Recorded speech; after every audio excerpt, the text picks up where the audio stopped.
The rusted sign barely hung from its chain, creaking in the wind that swept across the industrial district of New Brisbane. Murphy's Auto Repair, established 2387, it read, though most of the paint had long since peeled away. The garage sat like a forgotten relic among the gleaming towers that housed the Galactic Trade Commission offices and alien embassy buildings. Zarathek stepped out of her sleek transport pod, her scaled feet making soft clicking sounds on the cracked concrete. The dragon woman stood nearly 8 feet tall, her emerald scales catching the afternoon sunlight. 2 curved horns protruded from her skull, and her golden eyes surveyed the abandoned property with intense interest. Her business suit, tailored to accommodate her unique physiology, marked her as someone of considerable wealth and influence. The garage looked like it had been closed for months. Weeds grew through cracks in the pavement, and the large bay doors were sealed shut with rust and neglect. But Zarathek had done her research. This place had once been home to Thomas Murphy, a human mechanic who had gained a reputation among the local alien community for fixing impossible problems. She approached the small office attached to the main building and peered through the grimy windows. Inside, she could see a cluttered desk covered with old repair manuals, coffee-stained invoices, and what looked like blueprint sketches. A human figure sat hunched over the desk, apparently asleep. Zarathek knocked on the glass with one clawed finger. The sound echoed through the empty district.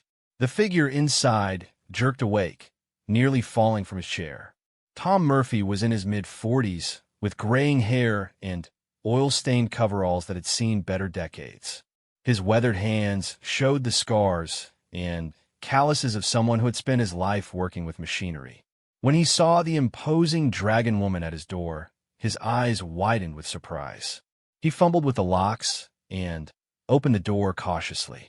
We're closed, ma'am. I've been for 3 months now. Lost my lease. Zarathek studied him with those piercing golden eyes. In her research, she had learned that Thomas Murphy possessed something rare among the galaxy's trillions of inhabitants, an intuitive understanding of mechanical systems that transcended formal education or advanced technology. While other species relied on computer diagnostics and automated repair systems, Murphy could listen to an engine and know exactly what was wrong with it. "Mr. Murphy," she said, her voice carrying the slight hiss common to her species, "I am Zarathek of the Draconis Mining Consortium. I understand you are facing financial difficulties." Tom nodded reluctantly. "Yeah, that's putting it mildly. Can't compete with those automated repair bays downtown. They can fix most alien tech faster and cheaper than I can. Nobody needs an old-fashioned human mechanic anymore." "I disagree," Zarathek replied. "I believe I need exactly what you offer.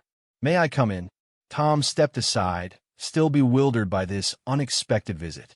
The office was small and cramped, filled with the accumulated tools and memories of a lifetime spent fixing things. Zarathek had to duck slightly to avoid hitting her horns on the low ceiling. "I have a proposition for you, Mr. Murphy," she began, settling into a chair that groaned under her weight. "I wish to purchase this property and hire you as my chief engineer." Tom blinked several times. "Chief engineer? Lady, I fix hover cars and atmospheric shuttles. I'm not qualified to be anybody's chief anything." Zarathek reached in her briefcase and withdrew a data pad. She slid across the desk to Tom. "These are your repair records for the past 5 years. You have successfully repaired Centaurian plasma drives, Rigelian quantum engines, and even a crystalline entity's biomechanical systems. Your success rate is 97%, compared to the galactic average of 72%. Tom picked up the data pad with trembling hands. He had never seen his work compiled and analyzed like this. "How did you get all this information?" The Draconis Mining Consortium maintains extensive databases on skilled individuals throughout the galaxy. Your reputation extends far beyond this little planet, Mr. Murphy. Alien crews often make detours to Earth specifically to have their ships serviced here. But why do you want to buy this place? It's just an old garage." Zarathek stood and walked to the window, gazing out at the empty lot. Because I need something built, and every major shipyard in the galaxy has told me it cannot be done. They say the materials are incompatible, the design is flawed, the physics are impossible. But I have studied human engineering philosophy, and I believe your species approaches problems differently than the rest of us. She turned back to face Tom, her expression serious. Tell me, Mr. Murphy, what do you know about dark matter engines? Tom frowned. Not much. Theoretical stuff, mostly. The Andromedans have been working on them for decades, but nobody's ever built a working prototype. The power requirements alone would need a small star to fuel them. Exactly. Conventional thinking says it cannot be done. But what if conventional thinking is wrong? Zarathek returned to the desk and activated a holographic projector built into her briefcase. The air above the desk shimmered and formed into a three-dimensional schematic of a spacecraft unlike anything Tom had ever seen. It was sleek and organic-looking, with curved surfaces that seemed to flow like liquid metal. This is a deep space exploration vessel designed for transgalactic travel. It would be capable of crossing the void between galaxies in a matter of months rather than millennia. The key is a dark matter containment system that conventional engineers insist is impossible to build. Tom studied the hologram, his mechanical instincts automatically analyzing the design. The containment field generators, they're positioned in a completely asymmetrical pattern. Any Galactic Engineering Academy graduate would say that's insane. And yet, Tom walked around the desk to get a better view of the hologram. His eyes traced the power flow patterns, the structural supports, the intricate network of systems. Slowly, his expression changed from confusion to fascination. It's not random at all, is it? The asymmetry creates a resonance pattern that actually stabilizes the dark matter. It's like tuning a musical instrument. You don't want perfect symmetry, you want harmonic balance. Zarathek's eyes glittered with satisfaction. Precisely. You see what others cannot, Mr. Murphy. Your species has an intuitive grasp of mechanical harmony that our computer models cannot replicate. Tom continued studying the design, his mind racing with possibilities and problems. The materials alone would cost millions. And the precision required for the fabrication, we need manufacturing equipment that doesn't exist. Money is not an issue. As for manufacturing equipment, that is where your unique skills come in. You will not be building the ship with conventional methods. You will be building it the way humans have always built impossible things, with creativity, determination, and a willingness to break the rules. She reached in her briefcase again and withdrew a credit chip. This contains enough funds to purchase this property, upgrade all the equipment, and pay your salary for the next 2 years. All I ask in return is that you attempt what everyone else says cannot be done. Tom stared at the credit chip as if it might explode. Why me? You could hire teams of engineers, whole corporations. Because teams of engineers built this, Zarathek said, gesturing to the hologram. She touched a control, and the image changed to show a twisted wreck of metal and circuitry. This is what remains of the first prototype, built by the finest engineers the Andromeda Corporation could hire. It exploded during the first test, taking half a space station with it. The image changed again, showing another wreckage. This is Prototype 2, built by the Rigelian Science Institute. Same result. A third image appeared. Prototype 3, courtesy of the Centaurian Military Engineering Corps. They at least managed to contain the explosion. Tom swallowed hard. And you think I can succeed where they failed? I think you can succeed because you will not make their mistakes. They try to force the technology to conform to established theories. You will let the technology tell you what it wants to be. Zarathek deactivated the hologram and fixed Tom with her golden stare. There is something else you should know. This is not merely an academic exercise. My people are facing a crisis that threatens our very existence. The Draconis system is dying, Mr. Murphy. Our sun is entering its final phase much sooner than our scientists predicted. We have perhaps 50 years before our worlds become uninhabitable. Can't you just evacuate? Find new planets. 7 billion dragons, Mr. Murphy. That is the population of our home system. Even with our entire merchant fleet, evacuation would take centuries. And where would we go? Every habitable world in this galaxy is already claimed or contested. But in the Andromeda Galaxy, there are virgin worlds suitable for colonization. The weight of what she was asking began to sink in. Tom sat down heavily in his chair. You're asking me to build a ship that could save your entire civilization. I'm asking you to try. Others have failed, but they were constrained by conventional thinking. You are not. Your species has a history of achieving the impossible through unconventional methods. The first human space missions were built with technology that other species considered primitive. Yet you reach your moon while civilizations with far superior technology remain planet-bound. Tom picked up the credit chip, turning it over in his oil-stained fingers. What makes you so sure I won't just take your money and disappear? Zarathek smiled, revealing teeth that could bite through steel. Because you're already imagining how you would build it. I can see it in your eyes. The challenge has caught your imagination, and once a human engineer becomes fascinated by a problem, they do not rest until they solve it. She was right, and Tom knew it. His mind was already racing through the technical challenges, envisioning solutions that no textbook had ever taught him. If I agree to this, I'll need complete freedom to work as I see fit. No interference from corporate oversight or committee decisions. Agreed. And I'll need assistants. Good ones. People who can think outside the box. You may hire anyone you wish. Tom stood up and walked to the window, looking out at his broken-down garage. For 3 months, he had been telling himself his career was over, that there was no place in the modern galaxy for someone like him. Now this dragon woman was offering him the chance to build something that had never been built before. When will we start? Immediately. The contractors will begin upgrading the facility tomorrow. While they work, you can study the technical specifications and begin planning your approach. Tom turned back to face her. You realize this could take years, even if everything goes perfectly. I am prepared for that possibility. And it might not work at all. I could burn through all your money and produce nothing but expensive scrap metal.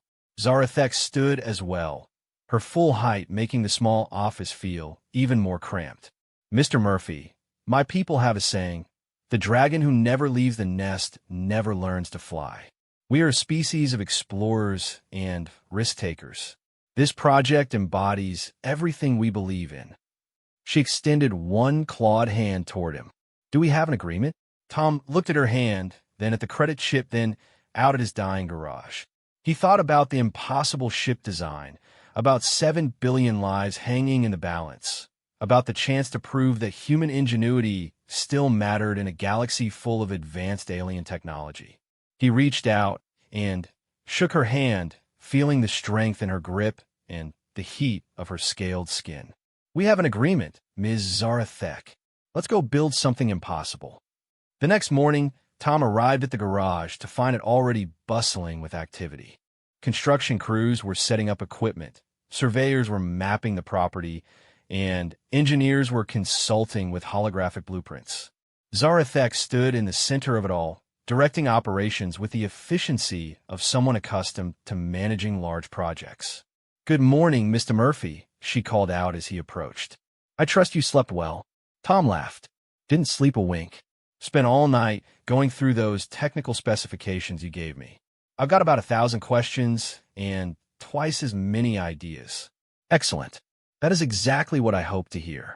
Over the following days, Tom watched his humble garage transform into something resembling a high-tech research facility.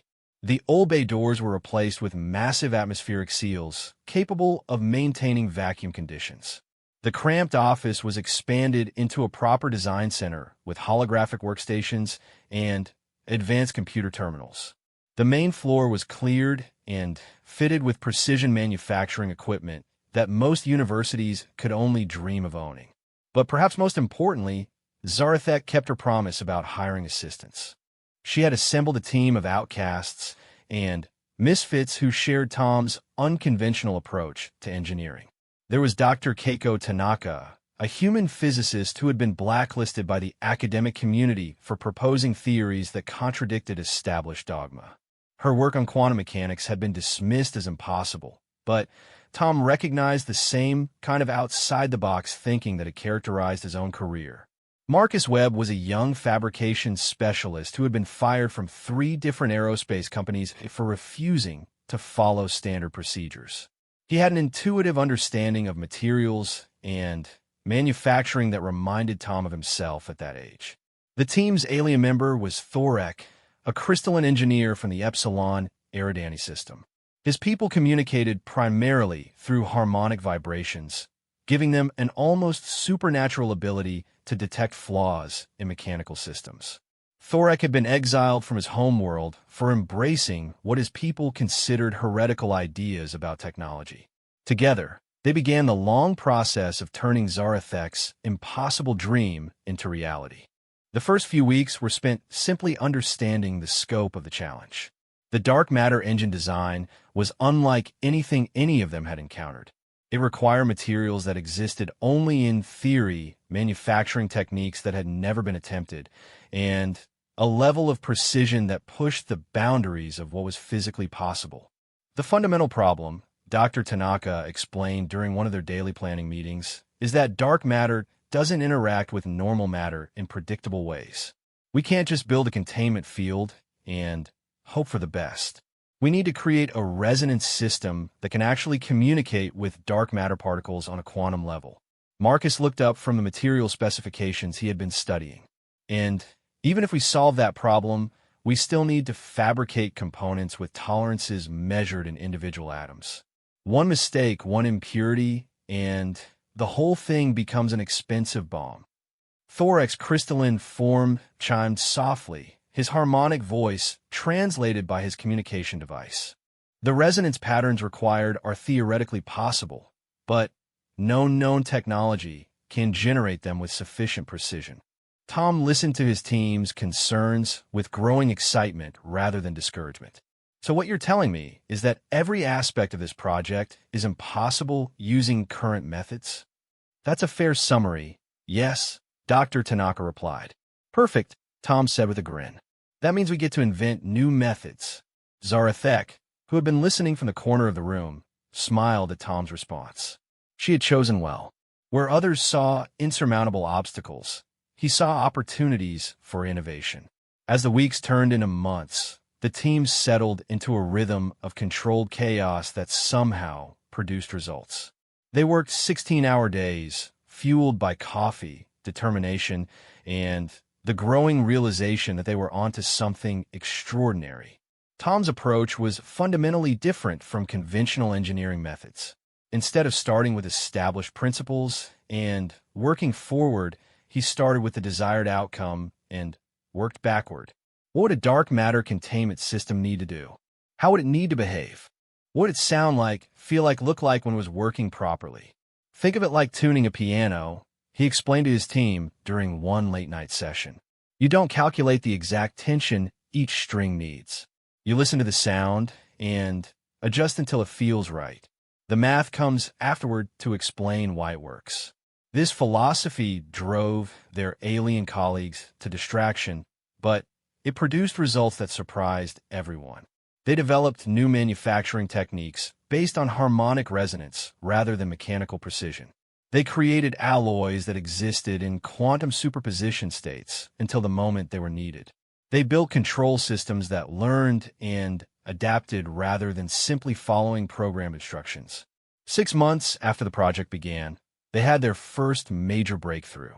Tom stood in the center of the upgraded garage, now barely recognizable as the same place where he had once fixed hover cars and atmospheric shuttles.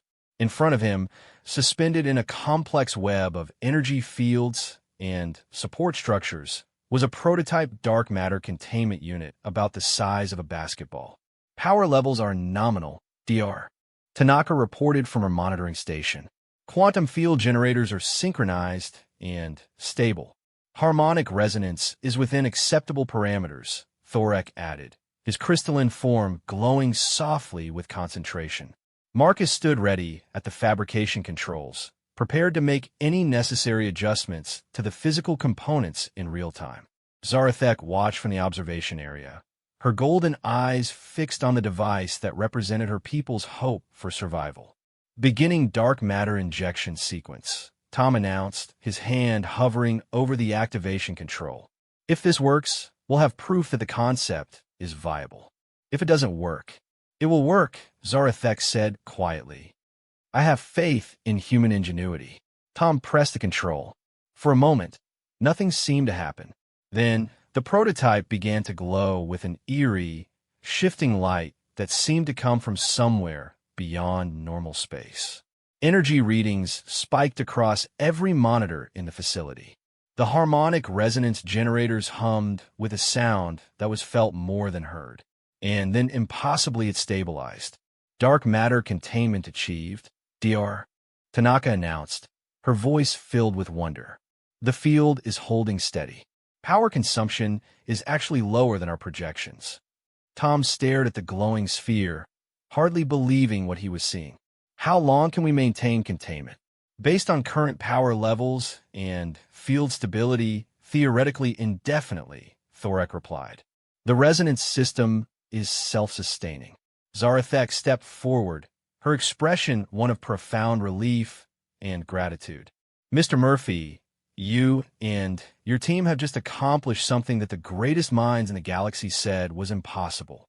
Tom grinned, wiping oil-stained hands on his coveralls. Lady, we're just getting started. This is just the first step. Now we need to scale it up, integrate it with the ship's systems, and make it reliable enough for deep space travel. How long do you estimate for a full-scale prototype? Tom looked around at his team, seeing the same determination in their eyes that he felt in his own heart. Give us another year, and we'll build you a ship that can take your people to the stars. The success of the dark matter containment prototype had attracted attention from across the galaxy, most of it unwanted. Tom stood in the expanded security office of what had once been Murphy's Auto Repair, reviewing surveillance footage with Zarathek and Captain Sarah Chun, the ex-military security chief they had hired to protect the facility. 3 more probe attempts this week, Captain Chun reported, pointing to images on the holographic display. Rigelian intelligence drones, Centaurian spy satellites, and something we can't identify that might be from the Outer Rim cartels. Tom frowned as he watched the footage of sleek surveillance devices being intercepted by their defensive systems. Words getting out despite our security measures. It was inevitable, Zarathek said calmly. A breakthrough of this magnitude cannot be hidden forever. The question is how we respond to the attention. The attention had started subtly. First came the academic delegations, prestigious universities, and research institutions requesting tours and technical briefings. Then came the corporate representatives, offering astronomical sums for licensing rights or partnership agreements. Most recently, they had received visits from government officials representing various planetary alliances, all expressing interest in the military applications of dark matter technology. Tom had turned them all away, but the pressure was mounting. We've got a bigger problem than corporate spies, Dr. Tanaka announced as she entered the office, carrying a data pad with an urgent expression. I've been monitoring galactic communication networks, and there's chatter about our project in some very dangerous places. She activated her data pad, projecting intercepted communications into the air above them. The translated text scrolled past in ominous fragments. Human facility developing breakthrough technology, potential military applications, recommend immediate acquisition. Authorization for aggressive action approved. Captain Chun studied the communications with professional concern. These are from the Hegemony War Council. They're not just interested in buying the technology. They want to take it. The Hegemony was a militaristic alliance of conquest-minded species that had been expanding aggressively through the outer spiral arms of the galaxy. Their philosophy was simple. Superior technology belonged to superior civilizations, and they considered themselves the most superior civilization of all. How much time do we have? Tom asked. Based on these communications, they're mobilizing a task force. We might have days, maybe a week before they arrive, Dr. Tanaka replied. Zarathek's expression hardened. The hegemony will not negotiate. If they want our technology, they will simply take it and eliminate anyone who opposes them. Tom looked around at his team, seeing fear and determination in equal measure. They had known this moment might come, but the reality of facing military action was sobering. What are our options? We could evacuate, Captain Chin suggested. Pack up the essential research and relocate to a more secure facility. Where? Marcus asked. Anywhere we go, they'll follow. And we'd lose months of work rebuilding the manufacturing setup. Thorek's crystalline form chimed with harmonic patterns that his translator rendered as concern. The hegemony has destroyed entire research facilities to prevent technology from falling into competitor hands. Even if we relocate, we remain targets. There is another option, Zarathek said quietly. We accelerate the project timeline. Tom stared at her. Accelerate? We're already working as fast as safely possible. Perhaps safely is no longer an option, she replied. How long would it take to build a working starship if safety and conventional procedures were not considerations? Dr. Tanaka pulled up their project timeline, studying the complex web of interdependent tasks and milestones. Theoretically, if we skip most of the testing phases and work around the clock, maybe 3 months. But the risk of catastrophic failure would be enormous. Define catastrophic, Tom said. The dark matter engine could destabilize, creating an explosion equivalent to a small star going supernova. It would destroy this entire solar system. Tom was quiet for a long moment, weighing impossible choices. And if we continue at our current pace, the hegemony arrives, kills us all, and uses our research to build weapons that could dominate the galaxy. Captain Chun answered bluntly. Some choice, Marcus muttered. Zarathek stepped forward, her golden eyes intense with determination. There is something I have not told you about my people's situation. Our sun is not merely dying naturally. Our scientists have discovered evidence that it is being deliberately destabilized by hegemony weapons testing in nearby systems. They're using our solar system as a laboratory to develop star-killing technology. The room fell silent as the implications sank in. Tom felt anger building in his chest, the same righteous fury that had driven human engineers to achieve impossible things throughout history. So they're already planning genocide, he said quietly. Yes, which means our project is not just about exploration anymore.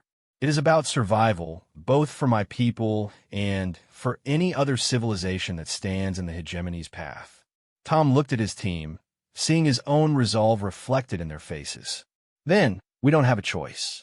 We build a ship, we test it under fire, and we hope we're as good as we think we are. The next 72 hours transformed the facility into something resembling controlled chaos. Sleep became a luxury none of them could afford. Meals were consumed at workstations between calculations and fabrication runs. The manufacturing equipment ran continuously, producing components with tolerances so precise they bordered on the magical. Tom abandoned conventional project management entirely, instead coordinating his team through pure intuition and experience. He moved through the facility like a conductor leading an orchestra, sensing the rhythm of the work and adjusting priorities in real time. The primary structural frame is complete, Marcus reported from the main assembly bay. But we're using materials that have never been tested under the stresses of transgalactic flight. The quantum field generators are synchronized, but I'm seeing resonance patterns that don't match our simulations, Dr. Tanaka added from her workstation. The harmonic matrices are functional, but they will require constant adjustment during flight, Thorek chimed in. This ship will need a pilot who can think like an engineer and an engineer who can think like a pilot. Tom studied the massive spacecraft taking shape in the expanded assembly bay.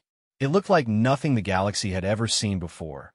Organic curves blended with angular geometric structures, surfaces that seemed to shift and flow like liquid metal, and energy conduits that pulsed with inner light. "It's beautiful," Zarathek said softly, joining him at the observation deck. "And terrifying. Most revolutionary technology is," Tom replied. "The question is whether it will work long enough to get your people to safety." "There's something else," she said, hesitating. "I have been in communication with the Draconis High Council. They're skeptical of our chances for success. Meaning, they're making contingency plans, military preparations for a last stand against the hegemony. They believe this ship is a desperate gamble that will likely fail." Tom turned to look at her. "And what do you believe?" "I believe that humans have a gift for making desperate gambles pay off." Their conversation was interrupted by an urgent alarm. Captain Chin's voice echoed through the facility's communication system. "All personnel to emergency stations. We have incoming hegemony ships. ETA 6 hours. Tom felt his heart rate spike, but his voice remained calm. "How much longer do we need to complete the ship?"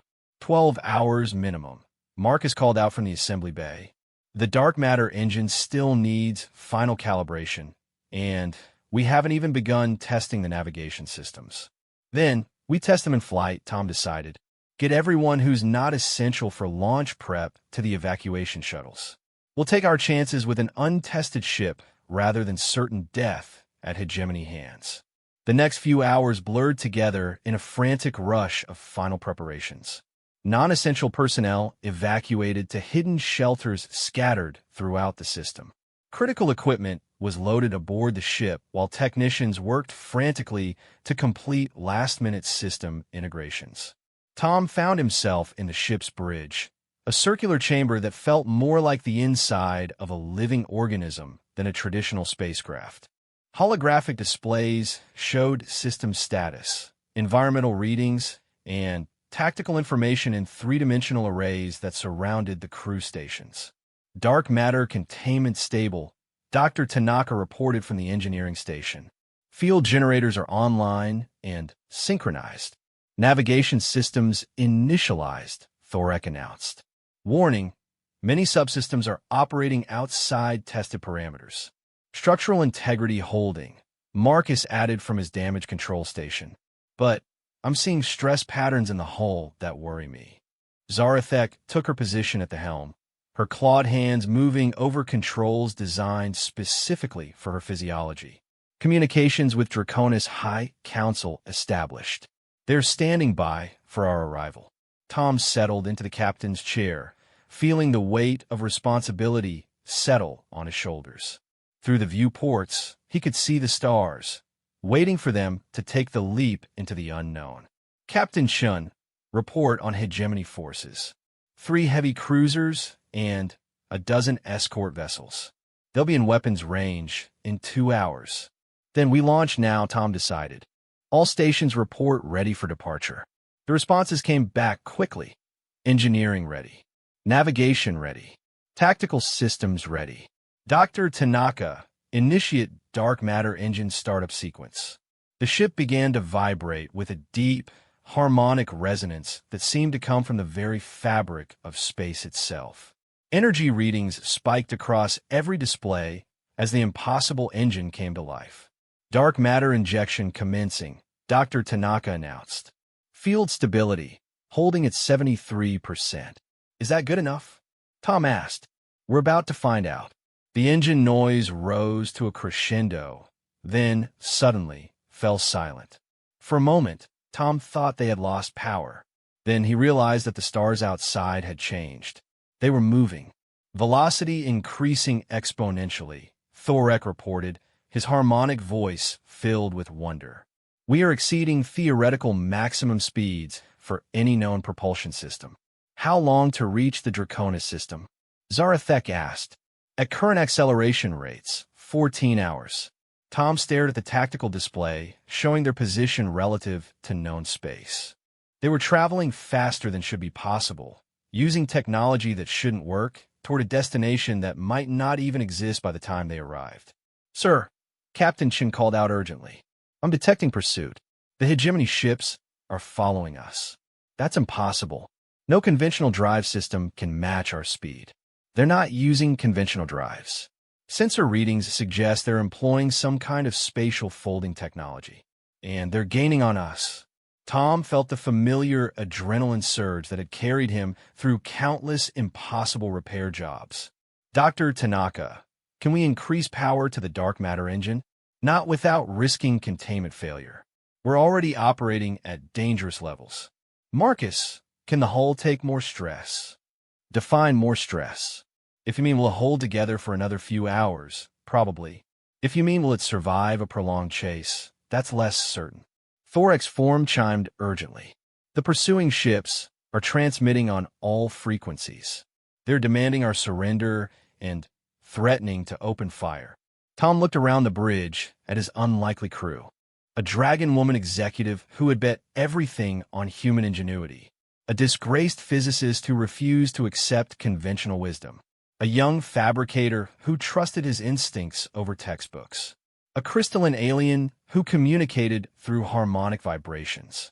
And himself, an old mechanic who had somehow become the captain of the most advanced spacecraft ever built. Open a channel to the hegemony ships, he ordered.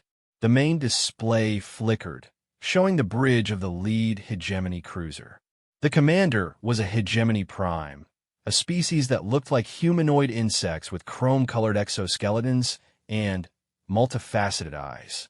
When it spoke, its voice buzzed with artificial harmonics. Human vessel, you will immediately cease acceleration and prepare to be boarded. Your ship and its technology are now property of the hegemony by right of superior force. Tom stood up, feeling every year of his age and every callus on his hands.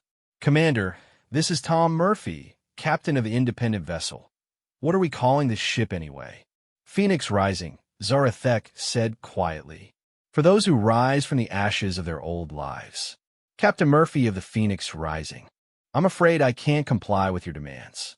The hegemony commander's mandibles clicked with what might have been amusement. You are one ship against a fleet. Your surrender is inevitable. Maybe so, Tom replied. But we're not planning to make it easy for you. He cut the transmission and turned to his crew. Ladies, gentlemen, and harmonic crystal beings, we're about to find out if this ship is as tough as we hope it is. All hands, prepare for combat acceleration. The next few hours would test everything they had built, everything they believed, and everything they were willing to sacrifice for the chance to prove that impossible dreams could become reality. The Phoenix Rising shuddered as the first hegemony plasma barrage struck its rear shields. Alarms echoed through the corridors while Tom gripped his command chair, watching damage reports scroll across the tactical display. Shield generators holding at 60%. Marcus reported from his damage control station. But those impacts are creating resonance feedback in the hull structure. We can't take many more hits like that. Pursuing vessels are closing distance, Captain Chin announced. They're using some kind of gravitic propulsion that's letting them match our acceleration. Tom studied the tactical display, his mind racing through possibilities. The hegemony ships were faster than expected and more heavily armed than his hastily built vessel could withstand in direct combat. But the Phoenix Rising had advantages they didn't understand yet. Dr. Tanaka, what happens if we push the dark matter engine beyond safe parameters? Catastrophic containment failure, probable destruction of this ship, possible creation of a localized space-time anomaly that could affect nearby stellar systems. And what happens if we modulate the dark matter field harmonics while accelerating? Dr. Tanaka paused, her fingers dancing over holographic calculations. That's actually an interesting question. Theoretical models suggest we might be able to create a spatial distortion effect. But we've never tested anything like that. Time for a field test, Tom decided. Thorek, can you harmonically synchronize the dark matter field with the ship's structural resonance? The crystalline engineer's form glowed brighter as he interfaced directly with the ship's harmonic control systems. Synchronization is possible, but the energy patterns would be unprecedented. I cannot predict the results. Another plasma barrage struck the ship, this time causing visible damage to the outer hull plating. Emergency lights flashed red throughout the bridge as systems struggled to compensate for the assault. "Sir, the hegemony commander is transmitting again," Captain Shin reported. "Put him through." The insectoid face appeared on the main display, mandibles clicking with aggressive satisfaction. "Your shields are failing, human. Surrender now, and we will allow your crew to live as research subjects. Continue to resist, and we will simply take what we want from your wreckage." Tom stood up, straightening his oil-stained coveralls. "Commander, I got a counteroffer for you. You are in no position to make offers. Watch and learn." Tom cut the transmission and turned to his crew. "Thorek, initiate harmonic synchronization. Dr. Tanaka, prepare to overload the dark matter containment field on my mark. Marcus, reroute all available power to structural integrity. Zarathek, prepare for emergency acceleration." "Tom, Dr. Tanaka said quietly, "If this doesn't work, we'll be creating a very large explosion in a very small space. And if it does work, I honestly don't know. We'll be in completely uncharted territory." Tom grinned, feeling the familiar thrill of pushing technology beyond its intended limits. That's where all the best discoveries happen. Execute. The ship's harmonic resonance shifted into a frequency that seemed to vibrate through the crew's bones. The dark matter containment field pulsed with energy patterns that made the bridge displays flicker and dance. Space itself seemed to ripple around the Phoenix, rising like water disturbed by a thrown stone. "Containment field approaching critical overload," Dr. Tanaka warned. "Whatever we're going to do, we need to do it now." Zarathek, full acceleration. The dragon woman's claws danced over her controls with inhuman precision.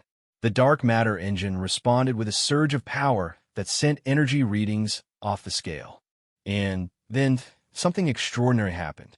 Instead of simply accelerating faster, the Phoenix Rising seemed to step sideways through space itself.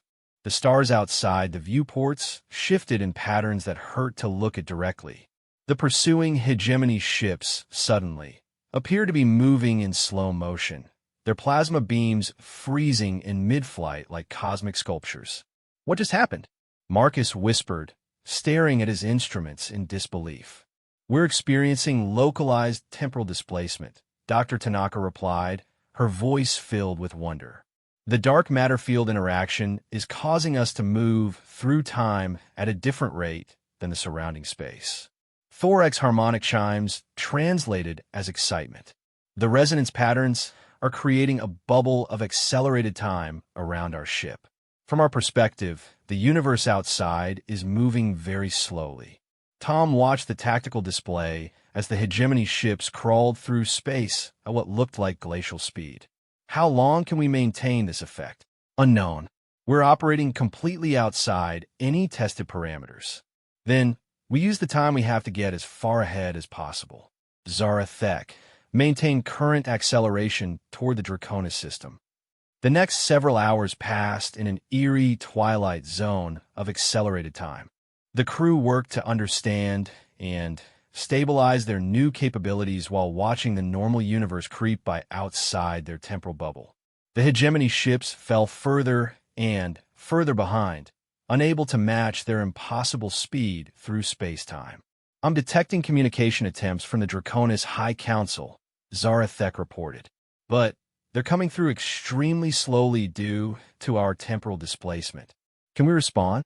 I'm trying to modulate our communications array to compensate for the time differential."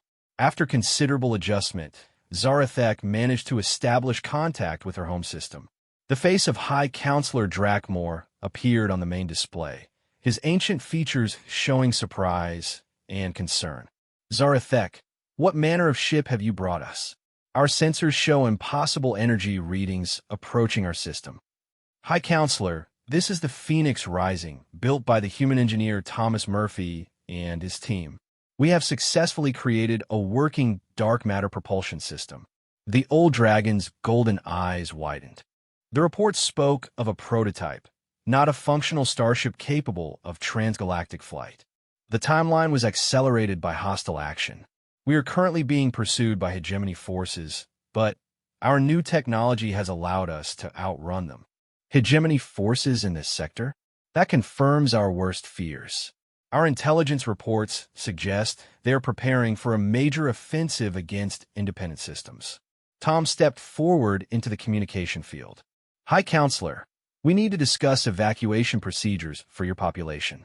This ship represents proof of concept, but we'll need to build an entire fleet to relocate 7 billion people. Drakmore studied Tom with ancient eyes that had seen the rise and fall of civilizations. You are the human mechanic who has achieved what our greatest scientists said was impossible. I'm just a guy who fixes things, sir. But I had good help. Indeed, Zarathek chose wisely when she invested in human ingenuity.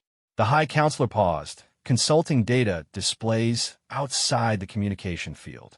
Mr. Murphy, I must inform you that the situation has become more urgent than we initially believed. Our solar monitoring stations have detected anomalous energy patterns in our star. The destabilization process is accelerating. How much time do we have? Perhaps 6 months before the star becomes unstable enough to threaten our planets. 18 months before complete stellar collapse. Tom felt the weight of 7 billion lives pressing down on him. Then, we need to start building ships immediately. How many construction facilities do you have that could be converted to Starship production? 17 major orbital shipyards, plus numerous smaller facilities. We'll need them all. And we'll need to train your engineers in the new manufacturing techniques we've developed. Dr. Tanaka stepped forward. High Counselor, there's something else you should know. The dark matter technology we've developed has applications beyond just propulsion. It can be used for stellar engineering. Meaning, it might be possible to stabilize your sun, or at least slow the destabilization process enough to buy us the time we need for evacuation. The implications hung in the air like a fragile hope. Tom looked around at his crew, seeing the same mixture of excitement and terror he felt himself. High Counselor, he said finally, we're going to need every resource your civilization can provide, and we're going to need to work faster than anyone has ever worked before. Are your people prepared for that kind of commitment? Drakmore's expression shifted into something that might have been a smile if dragons smiled the same way humans did.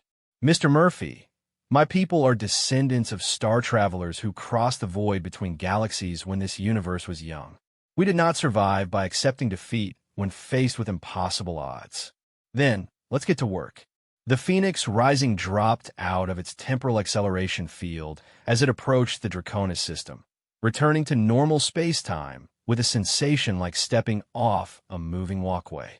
The crew watched in awe as the Dragon homeworld grew larger in the viewports, a blue-green jewel orbiting a star that showed ominous red fluctuations in its corona.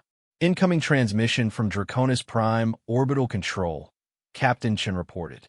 They're requesting our flight plan and ship specifications.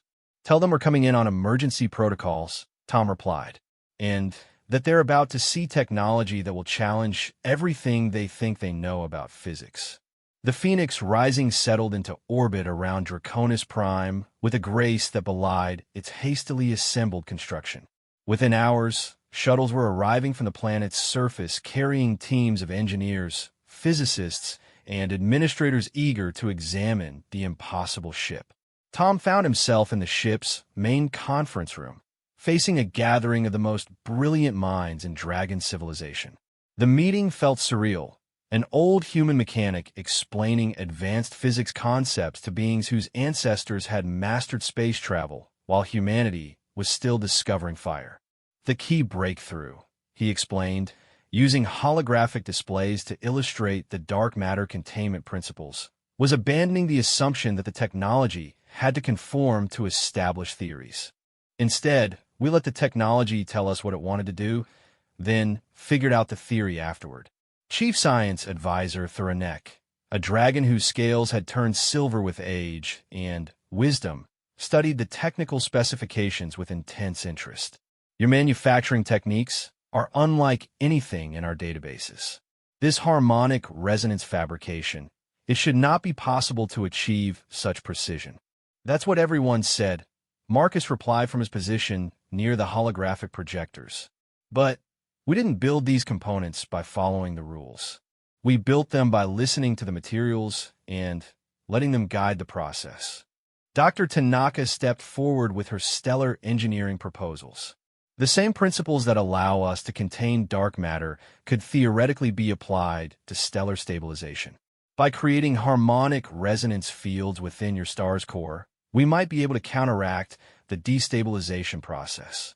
The energy requirements would be enormous, another dragon scientist protested. You would need to build massive installations in solar orbit, expose them to radiation levels that would destroy conventional technology. Then, we don't use conventional technology, Tom said simply. We build them the same way we built this ship, by finding new ways to do impossible things. High Counselor Drakmore had remained silent throughout most of the technical discussion, but now he spoke with the authority of age and experience. Mr. Murphy, what you are proposing would require the commitment of our entire civilization. Every resource, every facility, every citizen working toward a single goal. Are you confident that your methods can be scaled up to such a massive undertaking? Tom looked around the room at the assembled dragon leadership, then at his own small crew who had already achieved the impossible once. High Counselor, 6 months ago, I was facing bankruptcy in a rundown garage, fixing hover cars for spare change. Today, I'm sitting in a ship that travels faster than light using technology that didn't exist a year ago. If that's taught me anything, it's that impossible is just another word for nobody's figured out how to do it yet. But can you train our engineers to think the way humans think? To abandon established procedures and embrace uncertainty? That's the beautiful thing about this technology, Dr. Tanaka interjected. It doesn't require specifically human thinking. It requires curiosity, creativity, and a willingness to fail repeatedly until you succeed. Those are universal traits among intelligent species. Thorax harmonic chimes added their own perspective. The resonance patterns that make this technology work are based on mathematical principles that transcend species-specific approaches. Once understood, they can be applied by any sufficiently motivated engineering team. Drakmore stood, his ancient frame still impressive despite the weight of years. Then, we proceed with both projects simultaneously. Half of our resources will be devoted to building evacuation ships. The other half will attempt stellar stabilization using your new technologies. And if the stellar stabilization fails, then we will have the fleet ready to carry our people to safety among the stars. Either way, the dragon civilization will survive. Tom felt a familiar surge of excitement as he contemplated the challenges ahead. When do we start? We start now, Zarathek said, her golden eyes gleaming with determination. The construction teams are already assembling. By this time tomorrow, we'll have the largest engineering project in galactic history underway. As the meeting dispersed and the Dragon officials returned to their shuttles, Tom remained in the conference room with his original crew. They sat in comfortable silence, watching the red-tinged star through the viewport and contemplating what they had committed themselves to accomplish. You realize, Dr. Tanaka said finally, that we're attempting to save an entire star system using technology we invented less than a year ago, and building a fleet of ships that have never been tested beyond this single prototype, Marcus added, while being hunted by a military alliance that wants to steal our technology and use it for conquest, Captain Chen contributed. Thorax harmonic translation simply stated, the probability of success appears statistically insignificant. Tom grinned, feeling more alive than he had in years. So just another day at the office then.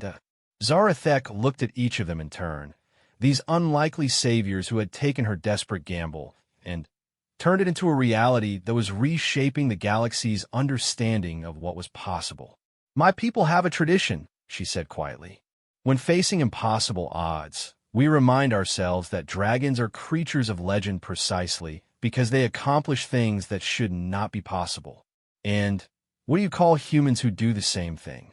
Tom asked. Engineers.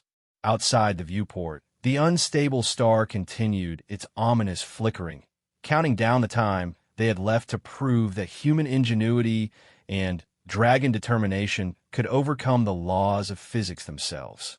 3 months into the most ambitious engineering project in galactic history, Tom stood on the observation deck of Orbital Construction Platform 7, watching 3 massive starships take shape in the zero-gravity assembly bays. Each vessel was twice the size of the Phoenix Rising, designed to carry 50,000 Dragon refugees to safety in the Andromeda Galaxy. The construction process had been a revelation in itself.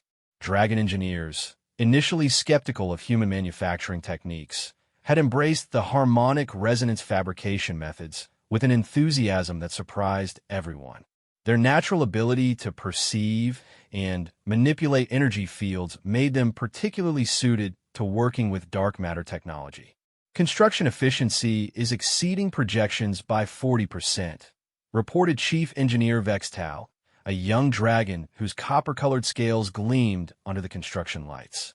The harmonic fabrication techniques allow us to work at a precision level that conventional methods could never achieve. Tom nodded, watching as a massive hull section was guided into place by resonance fields rather than mechanical manipulators. How many ships are currently under construction? 47 in various stages of completion across all orbital facilities. At current production rates, we'll have a fleet of 150 ships ready within 8 months.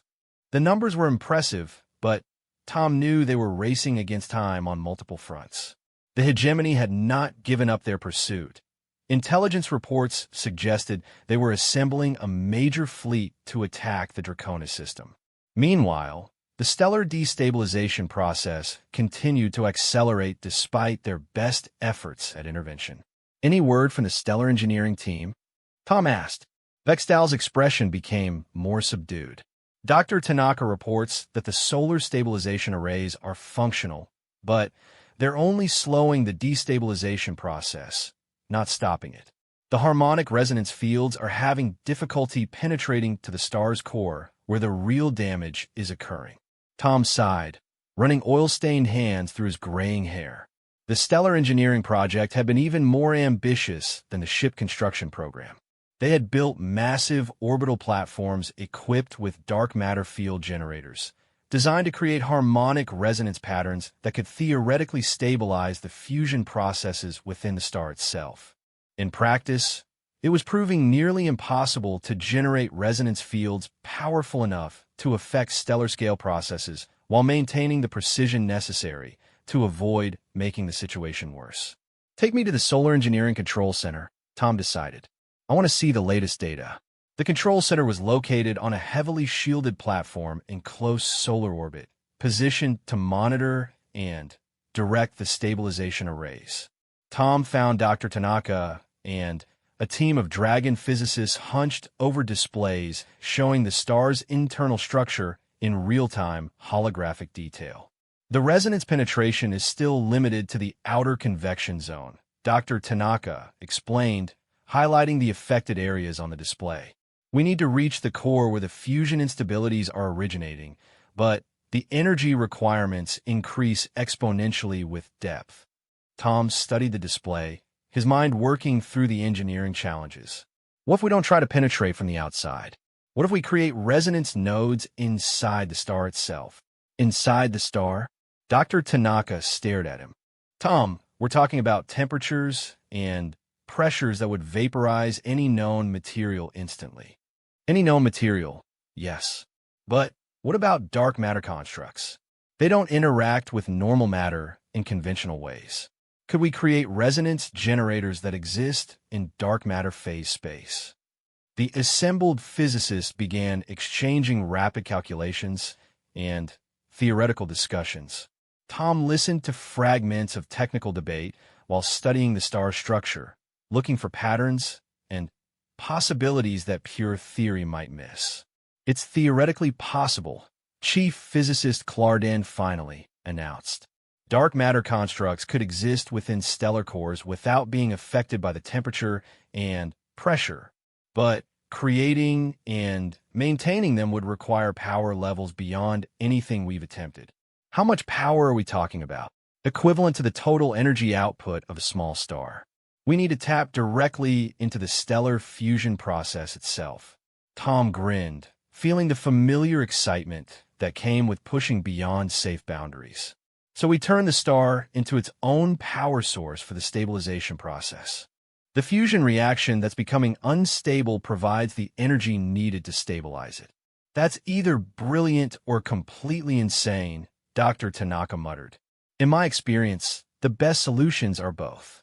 The development of stellar core dark matter generators required techniques that pushed their understanding of the technology to its absolute limits. They were essentially building devices that would exist in multiple dimensions simultaneously, anchored in normal space, but operating primarily in dark matter phase space. Tom worked closely with Thorek, whose harmonic communication abilities proved essential for creating the complex resonance patterns required. The crystalline engineer had developed an almost supernatural ability to sense dark matter field fluctuations, allowing him to fine-tune the generators with precision that no computer system could match. The harmonic patterns are stabilizing, Thorek reported during one of their late-night testing sessions. But the power requirements are indeed enormous. We will need to build deployment systems capable of channeling stellar-level energy flows. Can it be done safely? Define safely. We are attempting to insert artificial constructs into the core of an unstable star. The margin for error approaches zero. Tom looked up from the technical specifications he had been reviewing. And if we don't try, the star will destabilize completely within 6 months, destroying this entire solar system and rendering our evacuation fleet meaningless. The construction of the stellar core generators required a collaboration between human engineering intuition and dragon manufacturing capabilities that produced results neither species could have achieved alone. Dragon workers, with their natural affinity for energy manipulation, proved remarkably adept at handling dark matter constructs. Human engineers contributed their talent for improvised solutions when established procedures failed. The deployment sequence is ready, announced Fleet Engineer Sarthex from the primary control station. All orbital platforms are synchronized, and the dark matter generators are prepared for stellar insertion. Tom stood in the command center, surrounded by displays showing every aspect of the operation. Dozens of orbital platforms hung in precise formation around the unstable star, their dark matter projectors aimed at specific coordinates within the stellar core. The Phoenix Rising held position nearby, ready to coordinate the entire process. Are we certain about the insertion coordinates? Tom asked. As certain as we can be with an unprecedented operation, Dr. Tanaka replied. We've identified the primary instability centers based on harmonic analysis of the stellar oscillations, and the power channeling systems are ready. All platforms report ready. We're prepared to tap directly into the fusion process and redirect that energy into stabilization fields. Tom looked around at the faces of his expanded team, dragon engineers who had embraced human unconventional thinking, human scientists who had learned to work with technology that challenged their understanding of physics, alien specialists who had contributed their own unique perspectives to solving impossible problems. Begin stellar core insertion sequence. The orbital platforms pulsed with synchronized energy as they projected dark matter constructs toward the star's core. Unlike normal matter, these constructs passed through the stellar surface without interaction, diving deep into the fusion-powered heart of the star. Constructs approaching core insertion depth, Dr. Tanaka reported. Resonance patterns are holding steady. Harmonic synchronization achieved, Thorek added. The constructs are interfacing with stellar fusion processes. For several minutes, nothing seemed to happen. The star continued its ominous flickering, and energy readings remained within expected parameters.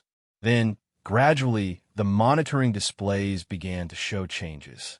Fusion rate stabilization detected in core region 7, reported one of the Dragon physicists. Harmonic resonance is dampening the instability oscillations.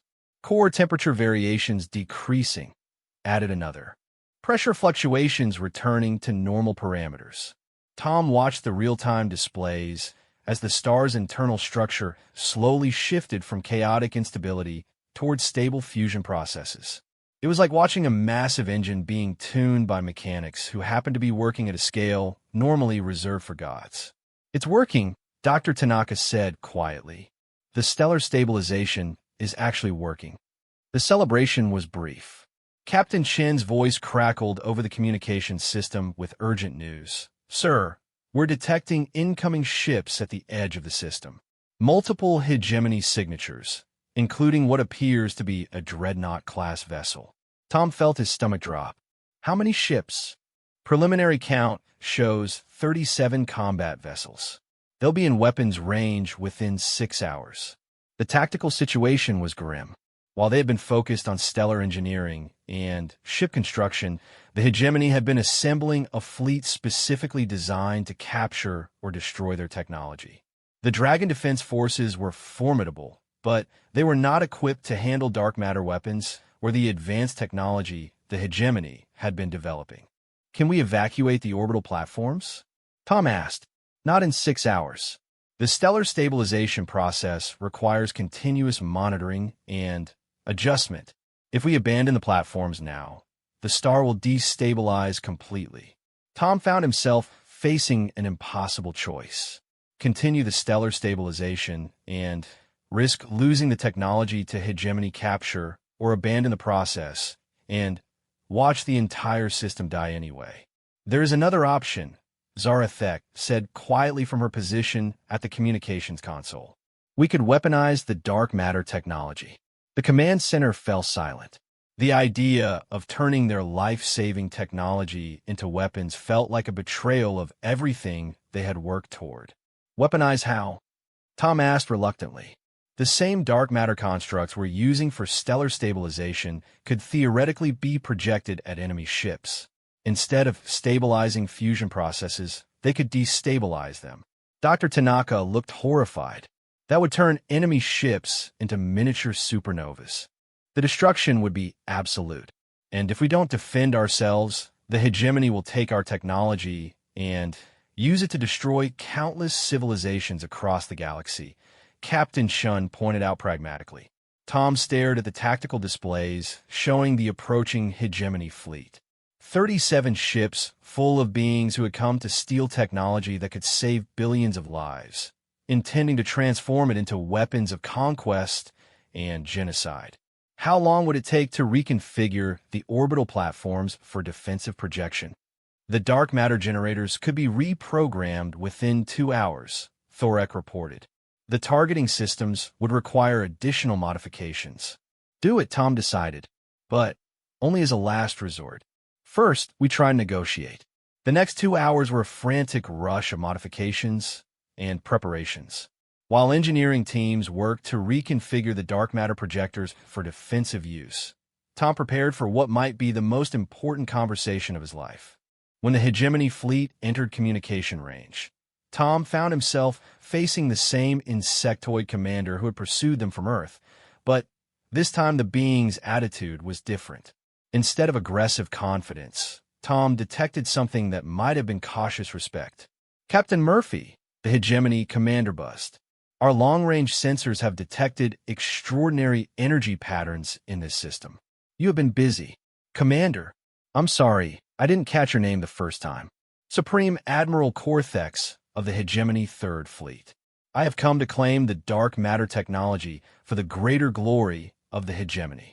Tom leaned back in his command chair, trying to project calm confidence despite the desperate situation.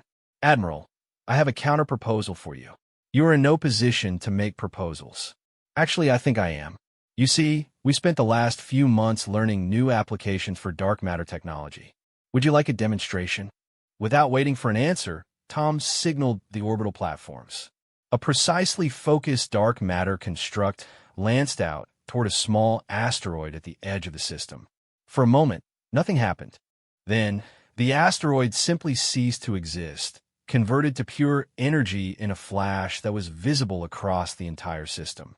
"Impressive," Admiral Corthex admitted after a long pause. But you have only a few platforms against an entire fleet. True, but those platforms are currently maintaining the stability of this star. If my people are forced to abandon them to defend against your attack, this entire system becomes a supernova. Your fleet would be vaporized along with everything else within several light years. Tom could see the calculation running behind the Admiral's multifaceted eyes.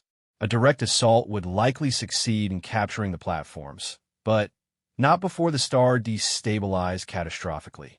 What do you propose, Captain Murphy? A trade. Safe passage for the Dragon evacuation fleet in exchange for limited dark matter technology transfer. You get access to some of our innovations, but not the weapons applications. We get time to complete the evacuation without interference. And if I refuse? Tom smiled grimly. Then we all become part of a very large, very short-lived fireworks display. The negotiation that followed was unlike anything in Tom's experience. He found himself bargaining for the lives of 7 billion dragons with technology that could reshape the balance of power in the galaxy, against an admiral who represented a militaristic alliance bent on conquest. In the end, they reached an agreement that satisfied no one completely, but gave everyone something they needed. The hegemony would receive technical specifications for basic dark matter containment and propulsion systems, but not the weapons applications or the stellar engineering technology. In return, they would allow the Dragon evacuation fleet's safe passage to the Andromeda Galaxy and provide a ceasefire until the evacuation was complete.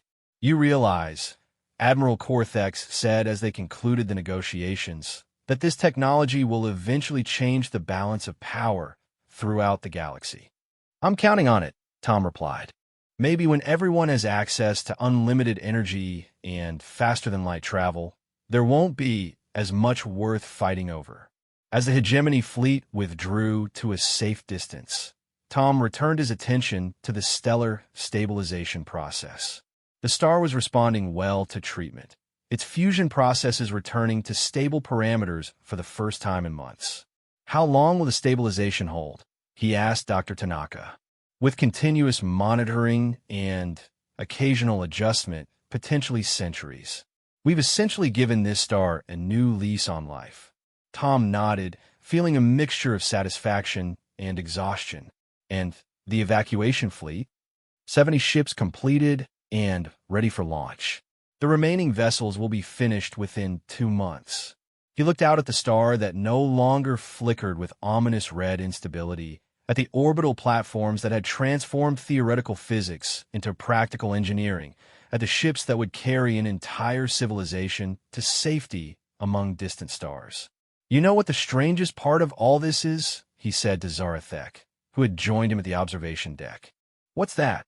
6 months ago, I thought my career was over because nobody needed an old-fashioned mechanic anymore.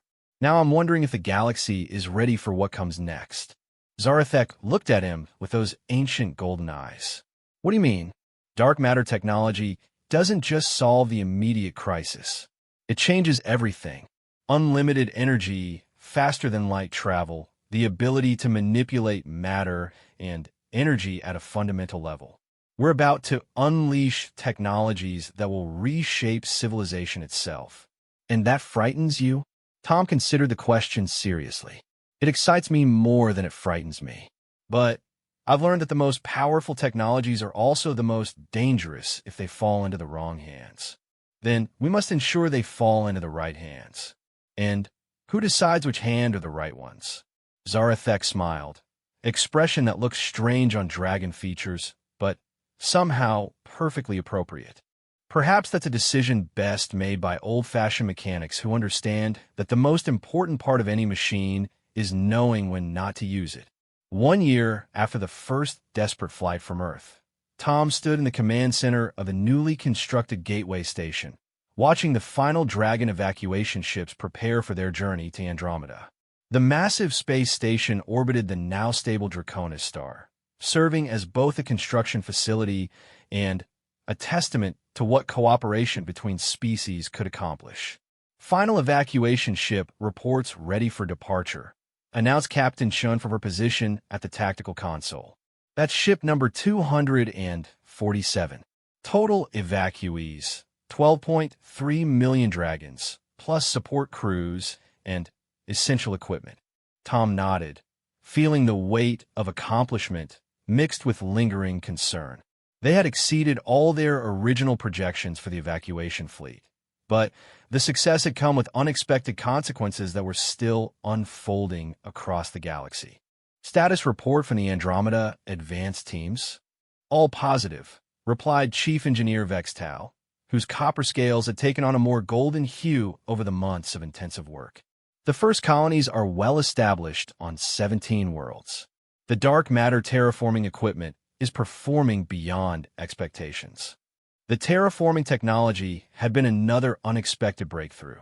Once they understood how to manipulate dark matter fields for stellar engineering, it became possible to accelerate planetary development processes that normally took millennia.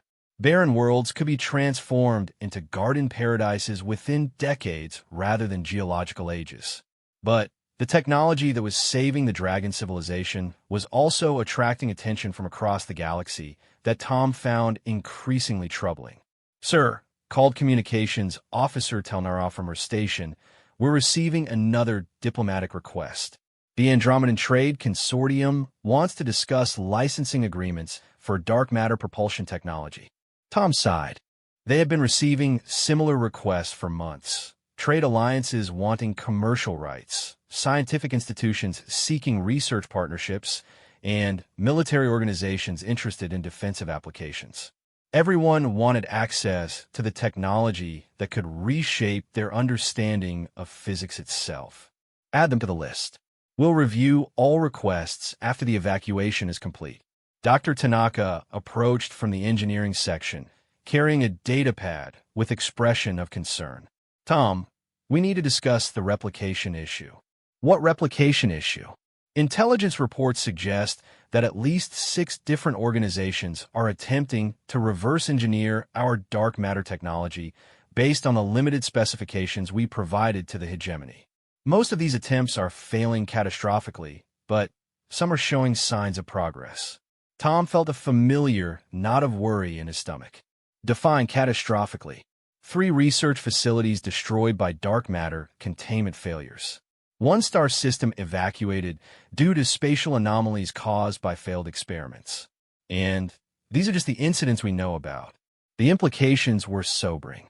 Dark matter technology was not something that could be safely developed through trial and error. The energy levels involved made mistakes, potentially system-threatening events. Are we looking at weapons development?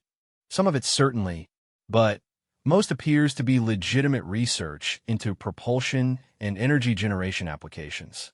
The problem is that the line between beneficial and destructive applications is very thin with this technology. Zarathek joined their conversation, her expression thoughtful. Perhaps it is time to consider a different approach to technology transfer. Meaning, instead of trying to control who has access to the technology, we control how they learn to use it safely. We establish a training and certification program. Tom considered the idea. You're talking about something like a Galactic Engineering Academy for dark matter technology. Precisely. We require anyone who wants to work with this technology to first demonstrate they can do so safely and responsibly. Dr. Tanaka looked intrigued. It's not without precedent. The Galactic Medical Association has similar requirements for certain biotechnologies. The Nuclear Engineering Consortium has safety protocols for antimatter handling. But this would be much larger in scope, Tom pointed out, and we'd be setting ourselves up as the arbiters of who gets access to potentially civilization-changing technology. The weight of that responsibility was staggering. Tom had gone from fixing hover cars in a rundown garage to potentially controlling the distribution of the most powerful technology the galaxy had ever seen.